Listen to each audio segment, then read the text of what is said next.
Picture this. A man wakes up at 6 in the morning, gets dressed, sits in traffic for 45 minutes, works 8 hours, sits in traffic again, comes home, eats dinner, watches one episode of something, and sleeps. He does this 5 days a week, 48 weeks a year, for 30 years. He is not poor. He earns a decent salary. He has a car, a flat, maybe even a small vacation once a year. But at 52 years old, he checks his bank account and realizes something that stops him cold. He is one medical emergency away from being completely, quietly, devastatingly broke. He did not gamble. He did not blow money on luxuries. He worked hard. He followed every piece of advice he ever received. And somehow, the system still got him. This is not a rare story. This is the defining financial story of our generation.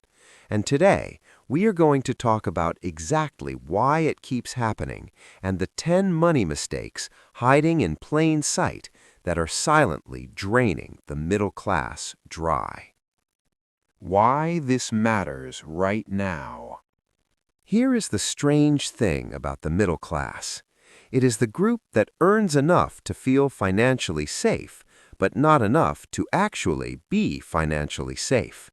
It sits right in the middle, which sounds comfortable until you realize that being in the middle means you are too rich for government support and too underpaid to actually build real wealth.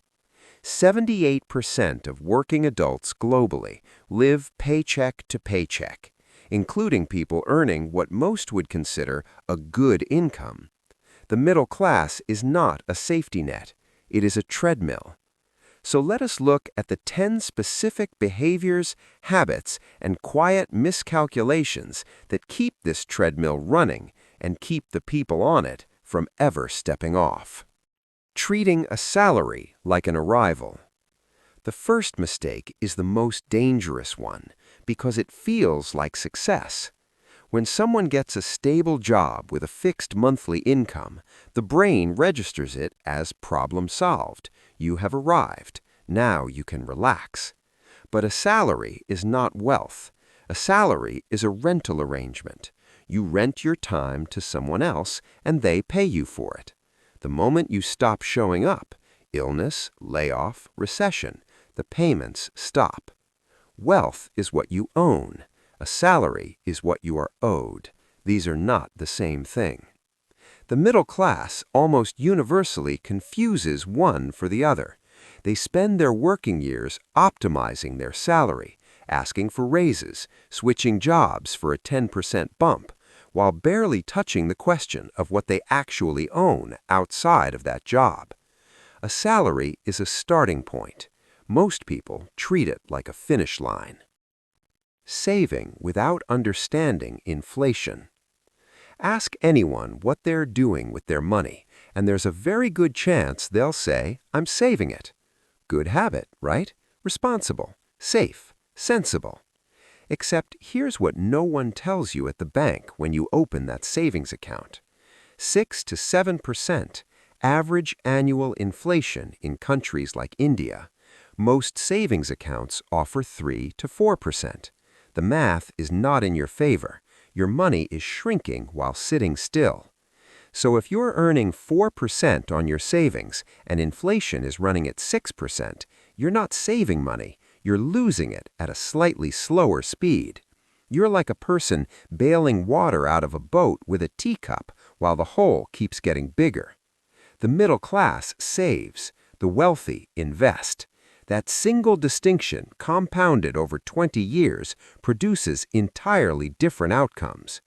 Keeping money in a savings account feels safe. What it actually is slow erosion with good branding. Borrowing to look like you are winning. There's a peculiar pressure that exists in middle-class life. It's the pressure of appearances. The new phone, the Aura car upgrade, the holiday you posted on Instagram, the home renovation that was not strictly necessary but felt necessary because your colleague just did one. None of this would be ruinous on its own. The problem is that most of these purchases are not funded by savings. They're funded by EMIs, credit cards, and personal loans, all of which come with interest rates that quietly multiply the original cost. A 50,000 rupee phone bought on a 12-month EMI at 18% interest doesn't cost 50,000 rupees. It costs closer to 59,000. Do that across a car, a television, a laptop, and a vacation, and suddenly you're paying a premium every single month just for the privilege of spending money you didn't have.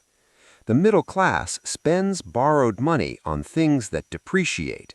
The wealthy borrow money to buy things that appreciate. This is one of the most consequential financial differences that almost no one talks about. Treating insurance as an expense. Here is a sentence that most middle-class households operate on without ever saying it out loud. Insurance is something you buy because you have to, not something you understand. So what happens? People buy the cheapest policy they can find, or they buy the one their uncle sold them, or they buy life insurance when they actually needed health insurance, and health insurance when the coverage is so full of exclusions it barely qualifies as protection. And then, one hospitalization, one accident, one critical illness diagnosis, and everything they built over a decade, the savings, the investments, the fixed deposits, gets wiped out in a few months of medical bills. The cruelest irony of inadequate insurance is this: it does not hurt you when things are going fine.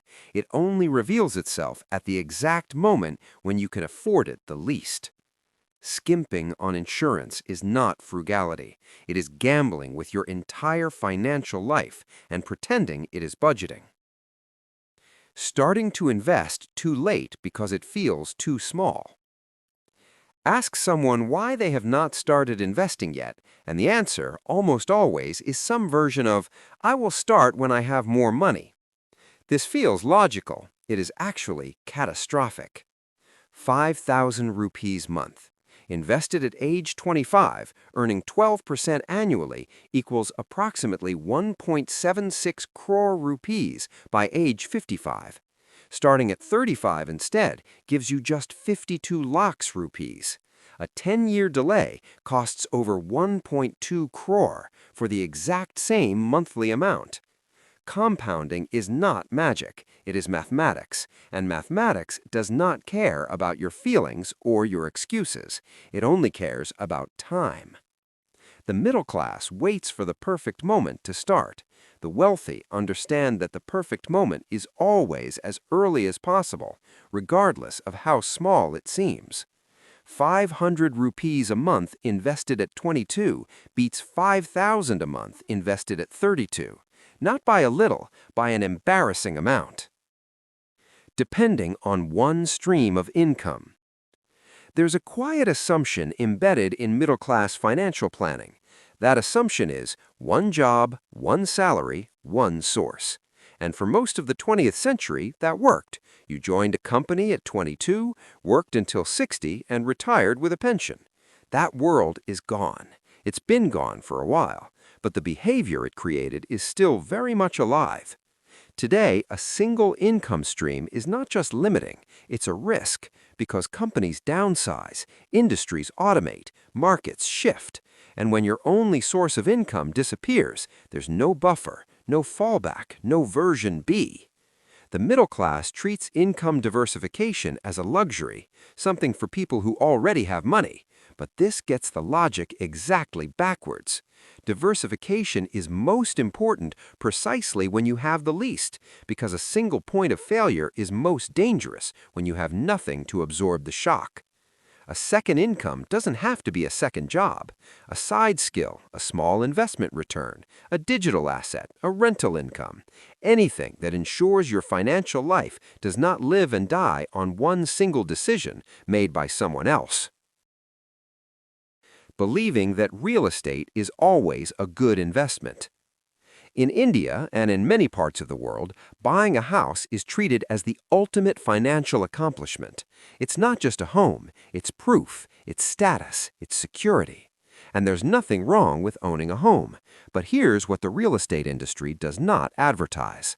When you take a 20-year home loan at 8.5% interest and you calculate the total amount you actually pay back, the principal plus the full interest, that house costs you somewhere between 1.8 to 2.2 times its original price. A 60-lakh home becomes a 1 crore 20-lakh home by the time you're done paying for it. Meanwhile, your money is completely locked. You can't liquidate a bedroom when you need emergency cash. You can't rebalance your portfolio with a kitchen wall. And if property prices in your area do not rise as expected, which happens more often than the brochures suggest, you may spend 20 years paying back more than your property is worth. Real estate can be a great investment. It can also be a slow financial trap dressed up as a milestone. Know the difference before you sign. Paying taxes without planning them. This one is not glamorous, but it's costing people lakhs of year in silence. The tax code in virtually every country is full of legal provisions designed to reduce the amount you owe. Section 80C, HRA exemptions, NPS deductions, capital gains planning. These are not loopholes, they're instruments the government itself created and published in a public document. And yet, a large percentage of middle-class taxpayers either don't know about them or they rush through their tax filing in the last week of March with the energy of someone who is deeply annoyed and just wants it to be over. The result? They overpay, sometimes by tens of thousands of rupees per year, which compounds over a working lifetime into a genuinely significant sum. Wealthy people have CAs and financial advisors whose entire job is to ensure not a single rupee more than necessary leaves their clients' pockets. The middle class treats tax planning as a formality instead of a strategy. The government gave you ways to keep more of your own money. Not using them is not noble. It's expensive. Outsourcing financial education to whoever happens to be nearby.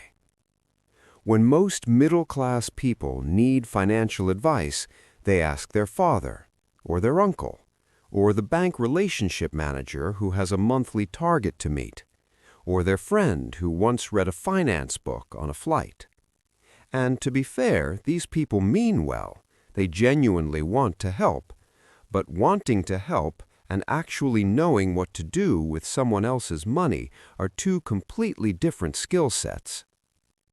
The result is a generation of middle-class investors who are heavily over-allocated in low-return instruments like fixed deposits and LIC policies, because that is what their parents trusted in an era with different interest rates, different inflation, and different financial products entirely.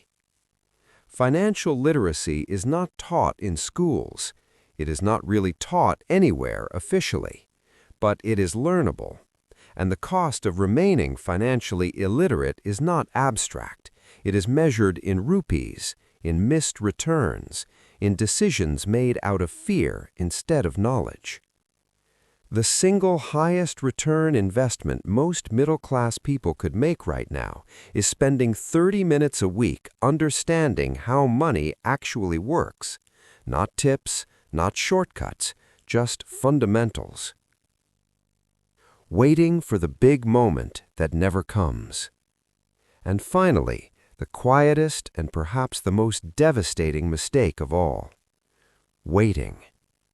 Waiting for the right time to invest, waiting until the salary is higher, waiting until the children are older, waiting until the market is less uncertain, waiting after Diwali, waiting until the new year, waiting until tomorrow.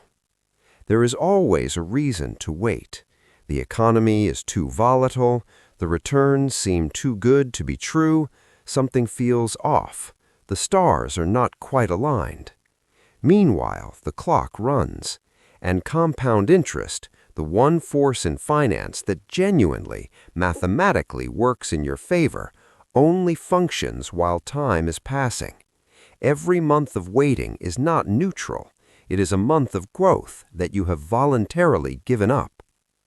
The best financial decision you never made was the one you kept putting off until you were ready.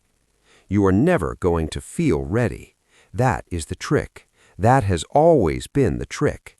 Nobody feels financially ready when they start. They just start anyway. So here's where we are. 10 mistakes, none of them shocking, none of them requiring a finance degree to understand.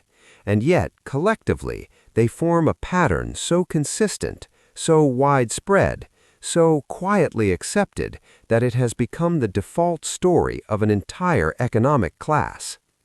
The system is not broken. It is working exactly as designed. The question is simply, which side of it are you on? You know the mistakes now. That's the easy part. The harder question is, how many of them are you making right now while telling yourself that you've got everything under control?